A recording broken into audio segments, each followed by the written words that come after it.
Hola a todos, ya estamos de vuelta. Bueno, a ver, ahora hemos cambiado de tercio. Hoy vamos a hablar de otra cosa, ligerita. A ver, bueno, ya la habéis visto en el título, se trata de mundialismo y posmodernidad.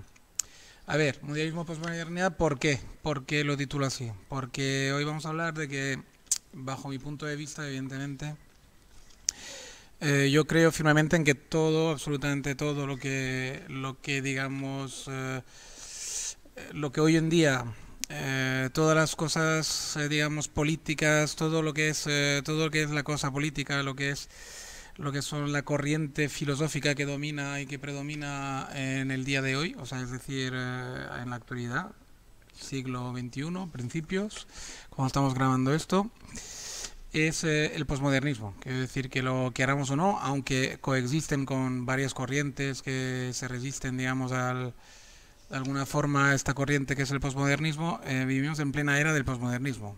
Bien como creo que en el anterior audio-vídeo, digamos, que trataba sobre el yihadismo, traté así muy por encima del tema del posmodernismo como corriente, digamos, filosófica, que empezaron gente como Foucault, y bueno, y más gente, Derrida, Lyotard, etcétera. Como les decía, digamos, esta corriente filosófica que empezó con esos filósofos y otros más, y se la robó durante mucho tiempo antes que ellos, esta corriente filosófica, pues bueno, puso todo patas para arriba, digamos, en algunas cosas acertó, evidentemente, y hacía falta, como decía en el otro vídeo, sacudió un poquito las pelusas de la manta y había que sacudir esta manta del conservadurismo, etcétera, que había pues imperante hasta entonces, ¿no? Pero también cometieron pues esto, muchos errores que consistieron en básicamente en intentar darle la vuelta absolutamente a todo, es decir, ya hemos llegado hasta digamos pues límites de todos conocidos en el cual pues ya todo esto digamos se le ha dado tanto la vuelta a la rosca que al final lo que hemos conseguido es pasarnos de la rosca y actualmente pues se ponen en cuestiones cosas tan básicas y tan lógicas como si el género hombre o el género mujer pues digamos ya tiene ya en teoría según los hiperdefensores de la posmodernidad en los que están realmente muy metidos en esta era que ya se podría llamar de postmodernidad, de alguna forma ya defienden incluso ese tipo de cosas, ¿no? Que en teoría no debería existir ya el concepto hombre ni mujer, que solo debería haber una especie de género andrógino donde cada uno se debería situar donde él quiere, cuando él quiere, y podría cambiar incluso de género en varias ocasiones durante su vida, ¿no? O sea, no, eso es simplemente un ejemplo para deciros hasta qué punto yo no estoy juzgando, ahora mismo no he emitido ninguna opinión si estoy a favor o en contra de todas esas cosas, digamos, no es para esto que lo estoy mencionando este ejemplo simplemente para que veamos hasta qué punto estamos dándole la vuelta a la tuerca y estamos pasándonos de tuerca, ¿no? Evidentemente, mi opinión personal no es que sea muy importante en ese tema, pero bueno, yo pienso que es un... Simplemente no digo, no voy a decir mucho más que para mí es una ida de olla, o sea, es una ida de olla para posibles oyentes iberoamericanos o latinoamericanos. Quiere decir que, bueno, que nos hemos pasado muchísimo, creo que de frenada, ¿no? Que eso creo que es un término que se entiende en ambas partes del charco. Bien, una vez dicho esto, nos situamos en lo que estábamos comentando de posmodernidad, mundialismo. ¿Por qué? Pues posmodernidad ya lo he, digamos, de alguna forma desarrollado. Mundialismo, ¿por qué? Mundialismo en el sentido de que actualmente como vivimos, digamos, claramente, yo creo que el concepto de izquierda-derecha, pues claramente está totalmente traspasado, ¿no? Aquí en España seguimos como resistiéndonos porque tenemos esta historia particular de la guerra civil y parece que nos hemos quedado en la guerra civilismo un poquito parados de los años 30 del siglo pasado y aquí en España vamos un poquito con retraso, estamos todavía con una izquierda muy de izquierda y una derecha como muy de derecha, ¿no? O sea, es decir, hay como todavía están anclados en un concepto muy antiguo. En el resto de Europa, en la mayor parte de los países y sobre todo en Estados Unidos, en Inglaterra, etcétera, ese concepto está hiper digamos, ya pasado y estamos de lleno digamos, prácticamente casi en el posthumanismo y sobre todo estamos en el mundialismo. Es decir, el mundialismo que es básicamente son las grandes corporaciones transnacionales que simplemente pues quieren un mundo abierto totalmente a nivel comercial y no quieren fronteras de facto, digamos, quieren grandes bloques, pues, por ejemplo, pues eso, la Comunidad Europea, Estados Unidos de América, que todo Iberoamérica hiciera un solo bloque, quieren que Asia sea contemplada como un solo bloque y se quieren mover, pues eso, entre 3 o 4 bloques, 5 a lo sumo, que son un poco coincide con los continentes, y África evidentemente quieren que sea un solo bloque, etcétera, y que se quieren mover en esa tesitura, ¿no? De tener 4 o 5 bloques bien definidos, sin ningún tipo de frontera ni demasiadas cortapisas para comerciar en ellos, y evidentemente eso beneficia claramente pues a los que poseen pues empresas y tecnologías que se pueden vender en el mundo entero sin fronteras y que no tengan demasiada competencia, ¿no? Gracias o bien a que dominan la producción de algo en concreto o bien que son megagrupos que pueden mover mercancía por el mundo a una velocidad extraordinaria y a unos precios pues prácticamente digamos que no tienen competencia, ¿no? Entonces, básicamente hoy en día es la lucha entre los que defienden esto a muerte, que tienen lobbies y tienen, digamos, mucho poder en los políticos, etcétera, y los que defienden pues una especie de retorno o quedarnos en un concepto pues más pedestre en el cual cada nación tiene sus fronteras bien definidas otra vez. Se puede comerciar libremente entre todos, pero con cada uno con sus monedas, cada uno con sus reglas, pues un poco como se había funcionado hasta ahora, ¿no? El mundo había funcionado más o menos en las épocas recientes, claro, evidentemente, desde que empezó la guerra industrial, pues había funcionado así, ¿no? Ni más ni menos. Cada uno con sus fronteras, etcétera. Lo que pasa es que se han producido 2 guerras mundiales muy importantes, que son prácticamente, se le llama guerra mundial, pero son guerras que realmente eran guerras internas europeas.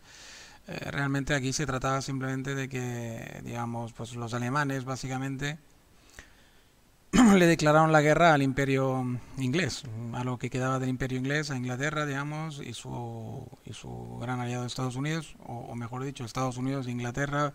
Es que para mí es un binomio que prácticamente son lo mismo. Lo que pasa es que sí que es verdad que el poder real armamentístico se ha trasladado a Estados Unidos, pero como para realmente los que mandan en Estados Unidos son todos de origen inglés, son viejas familias inglesas, o por lo menos son anglosajones, y tienen la misma mentalidad que un inglés, por lo cual, digamos, no veo la diferencia entre Inglaterra y Estados Unidos. Básicamente son 2 imperios navales, uno ha sucedido al otro. Yo creo que Inglaterra además sigue teniendo mucha mano en Estados Unidos y en todo su Commonwealth, que es básicamente el mantenimiento del imperio, pero con diferente maquillaje. Es decir, ahora no es Inglaterra la jefa sobre el papel, pero lo sigue siendo de facto en muchísimos sitios, por lo cual para mí el imperio inglés sigue en pie. Ganaron la guerra a Alemania, que fueron los que, digamos, de alguna forma con sus aliados circunstanciales, Italia y Japón y algunos aliados más que Alemania, digamos, fue reclutando por allí, pues intentaron de alguna forma disputarle el trono a Inglaterra. Y esas 2 guerras mundiales para mí fueron claramente guerras simplemente de disputa de tronos entre 2 potencias europeas, una que ya estaba establecida y la otra que era un aspirante, ¿no? O sea, claramente yo creo que fue esto. Luego sí le podemos hablar de nazismo, etcétera, pero todo eso para mí es un maquillaje que sirvió para aglutinar las fuerzas en Alemania, pero para mí, o reaglutinar después de la Primera Guerra Mundial, pero para mí no tiene demasiado misterio. Quiero decir, fue una guerra entre ellos 2. Luego, evidentemente, como Inglaterra domina y domina pues a medio mundo, y Alemania pues tenía una gran potencia por ser un país centroeuropeo y siempre ha sido un país con mucha fuerza por diferentes circunstancias, sobre todo desde la era industrial, pues de alguna forma pues se le intentó disputar la hegemonía de Inglaterra. Rusia, que siempre ha estado por libre, que es un poco como el lobo solitario, el otro macho alfa de la manada, pero digamos que tiene un territorio tan vasto y tiene tanta potencia que es como, digamos, pues van por libre. Ellos, digamos, pues se meten, no se meten, estuvieron implicados al final porque Alemania, la única manera que tenía de sobrevivir y de seguir compitiendo con Inglaterra, incluso ganándoles, era anexionarse Rusia, ¿no? Era anexionarse todo el territorio ruso porque evidentemente tiene es una prolongación de la centro de Europa, digamos, hacia el este, donde hay todos los recursos primos que le falta a Alemania, ¿no? O sea, que decir, Alemania, aparte de hierro, no tiene mucho más, ¿no? Entonces, de alguna forma, necesitaba imperiosamente pues todos los recursos rusos, ¿no? Y por eso al final pues lucharon contra Rusia. Y Rusia, como no necesita aliarse con nadie, en principio siempre van por libre, ¿no? Es decir, que Inglaterra no ha podido meter la mano nunca del todo o de forma eficaz sobre Rusia. China tampoco. Y de alguna forma, digamos, Asia tampoco. Cuando hablo de China hablo de Asia o Japón, pero Japón es el otro, es una especie de Rusia en pequeño en Asia, pero digamos por extensión territorial nunca llega a tener el peso de Rusia, ¿no? Nunca llegó, simplemente porque son una nación hiperdisciplinada y con esa superdisciplina y tal, pues han conseguido siempre ser una nación de peso, pero claro, evidentemente la extensión rusa, pues, y las materias primas de Rusia, pues superan todo, ¿no? Entonces, claro, pero bueno, ese pequeño inciso histórico simplemente me sirve para situaros. Cuando hablo de mundialización, quiero decir que hay como una fuerza, digamos, o dos fuerzas que siguen luchando ahí. Donald Trump representa un poco al antiguo régimen, a los que quieren seguir un poco cada uno con su nación.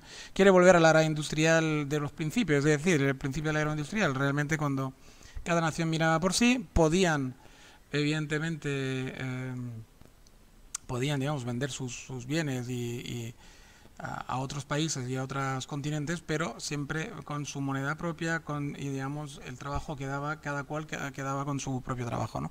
Hay una corriente que cree en esto y que es muy loable y que no le veo ningún problema, es decir, tan loable como los que creen en un planeta totalmente abierto donde las transnacionales pues pueden hacer lo que quieran, ¿no? Luego podemos entrar en qué es mejor y qué es peor, pero bueno, eso necesitaría un análisis, digamos, pues aparte, ¿no? Entonces, sin entrar en esto, mundialización, ya queda explicado, posmodernismo y mundialización, ¿por qué? Pues yo creo que queda bastante explicado en el sentido de que ahí lo veis, ¿no? O sea, quiero decir, la lucha para mí, hay dos luchas, digamos, claramente, ¿no? Y las dos van un poco unidas, digamos, el posmodernismo y el mundialismo van un poco unidos, porque de alguna forma son dos herramientas que encajan muy bien, ¿no? Encajan muy bien porque cuando tú quieres que una sociedad tenga una mentalidad abierta en lo económico y tenga una visión global, digamos, del mundo, pues te va muy bien también que tenga una visión muy abierta socialmente hablando, ¿no? Y éticamente, es decir, no puede casar una sociedad muy tradicionalista que siga creyendo en que los homosexuales son malos, que hay que casarse y tener muchos hijos, pues no pega con luego tener una visión súper amplia del mundo, global, donde una persona puede ir a trabajar a Estados Unidos, Inglaterra o África 3 o 4 años, volver a Europa, pero no en su país sino en otro. Es decir, esa hiperflexibilidad tanto mental como digamos, también, bueno, en fin, ya me habéis entendido, geolocalista quería decir, pero no me sale la palabra. Quiero decir que hoy en día lo que demanda el mundialismo es que son personas muy abiertas de mentes que no tengan miedo a viajar y que no tengan miedo a trabajar en cualquier lugar, ¿no? Porque demanda, y entonces para esto evidentemente pues el posmodernismo filosófico en las personas que te dicen que no importa tener familia, que no importa tener muchos hijos, sino más bien lo contrario, y que puedes vivir tu sexualidad de forma libre y cuando más libre mejor, y si puedes ser un soltero todavía pues tampoco pasa nada, etcétera, pues le viene muy bien al mundialismo, porque claro, evidentemente esa mentalidad pues pega mucho con lo que ellos quieren establecer, ¿no?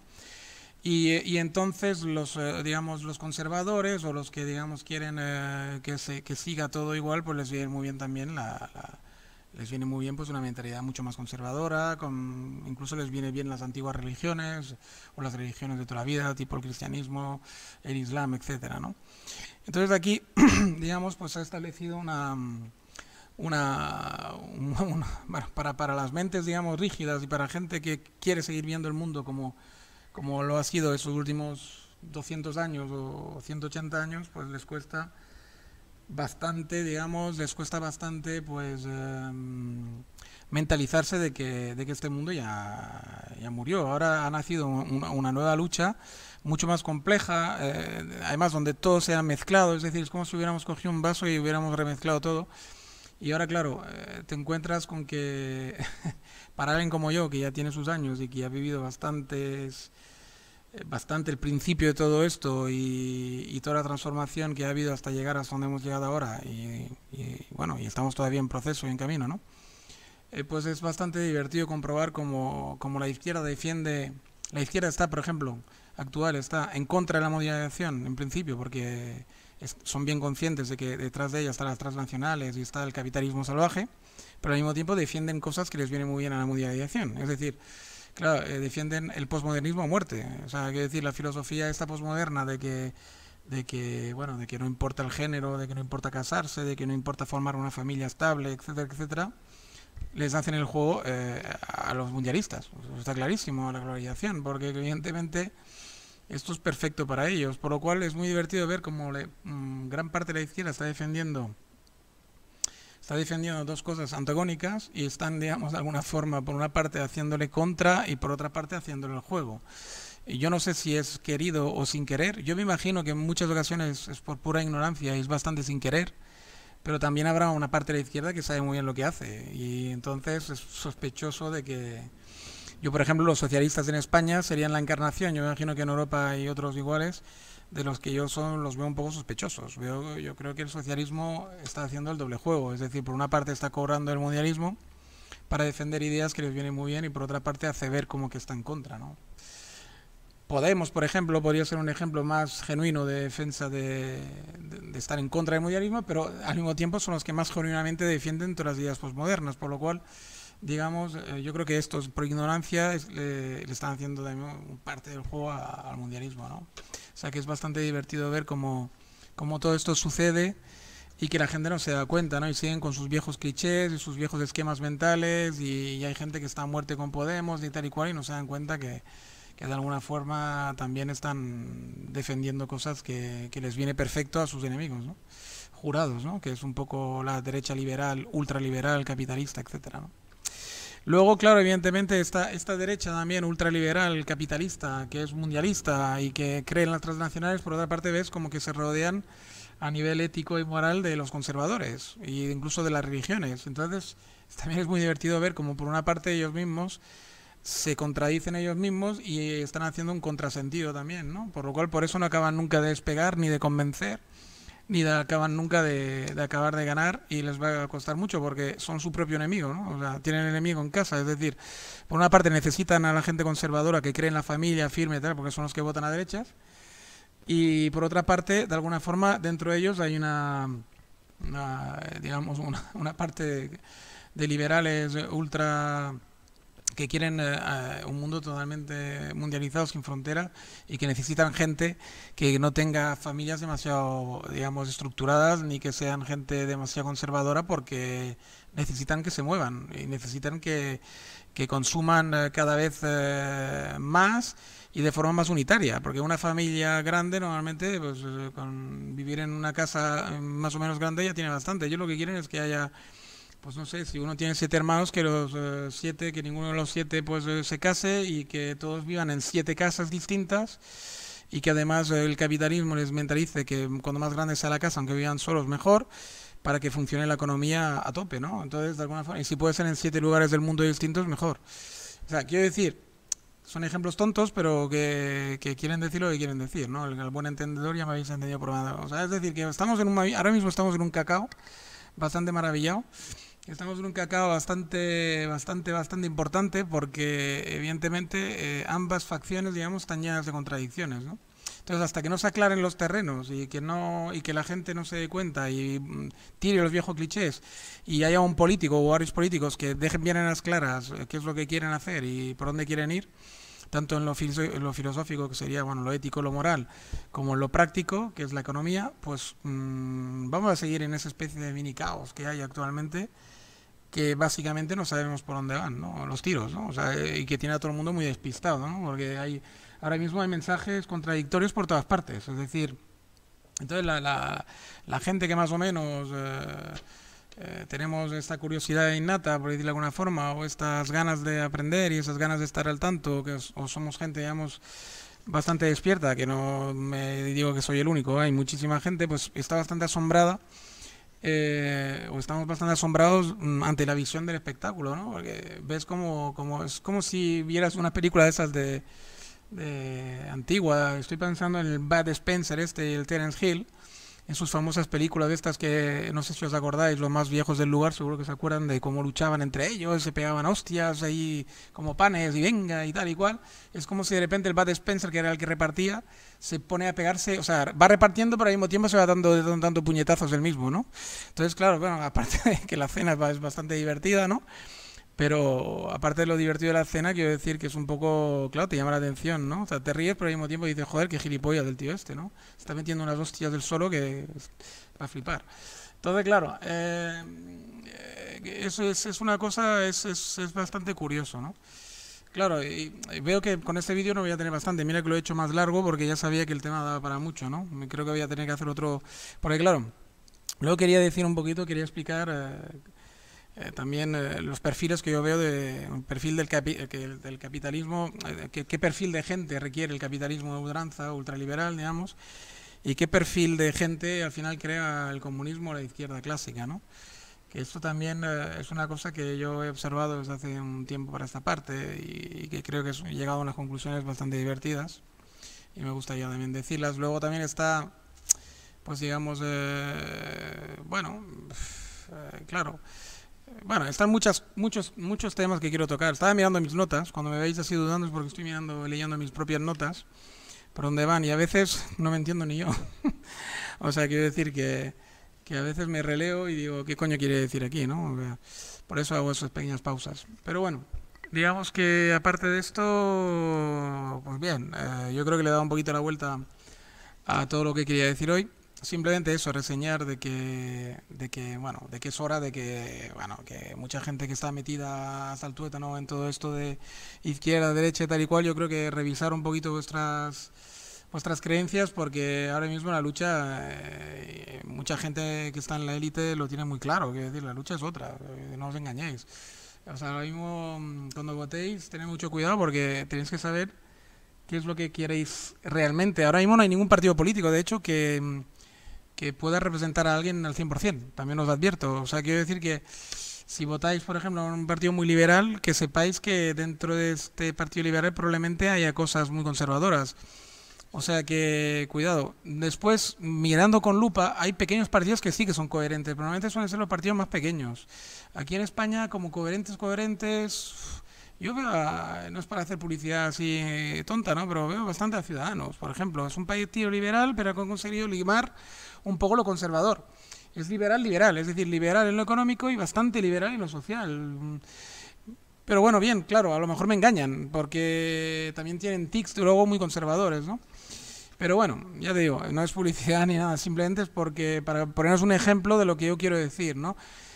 Para que un votante de izquierda votara bien en conciencia, tendría que haber un Podemos, pero que fuera, por ejemplo, pues de alguna forma liberal en lo económico, o sea, no liberal en lo económico, pero quizás un pelín más conservador en lo moral y en lo ético, ¿no? Por lo cual, digamos, en fin, eso es para analizar. Cuando haga el otro vídeo lo acabaremos de analizar. Hasta